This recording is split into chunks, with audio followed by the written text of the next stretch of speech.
वैशाख माह के शुक्ल पक्ष की नवमी तिथि को माता सीता की उत्पत्ति हुई थी। इस वजह से इस दिन जानकी जयंती मनाई जाती है। माता सीता को लक्ष्मी का अवतार माना जाता है। इस दिन सुहागन महिलाएं व्रत रखकर पूजा पाठ करती हैं, जिससे उनको अखंड सौभाग्य प्राप्त होता है और पति की आयु लंबी होती है। सीता नवमी के अवसर पर जानते हैं कि माता सीता का जन्म कैसे हुआ था। कैसे हुआ माता सीता का जन्म? वाल्मीकि रामायण के अनुसार मिथिला में एक बार अकाल पड़ा था।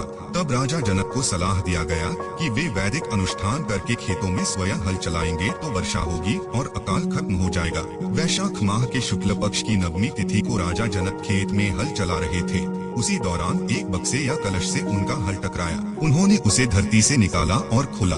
उसमें एक कन्या शिशु थी, जिसका नाम सीता रखा गया। इस तरह से माता सीता की उत्पत्ति हुई थी। सीता का जन्म माता के गर्भ से नहीं हुआ था, वे धरती से प्राप्त हुई थी, इसलिए उनको धरती की पुत्री भी कहते हैं। सीता जन्म की दूसरी कथा। ब्रह्मवैवर्त पुराण की कथा के अनुसार सीता जी रावण और मंदोदरी की पुत्री थी, जिसे रावण ने जन्म के बाद समुद्र फेंक दिया था। वहाँ से समुद्र की देवी वरुणी ने उस पुत्री को धरती माता को सौंप दिया। फिर धरती माता ने उस कन्या को राजा जनक को दे दिया। वही कन्या जनक नंदनी सीता के नाम से लोकप्रिय हुई और उनका विवाह भगवान राम से हुआ। सीता ही रावण की मृत्यु का कारण बनी। कथा के अनुसार वेदवती नामक स्त्री का माता सीता के रूप में पुनर्जन्म हुआ था।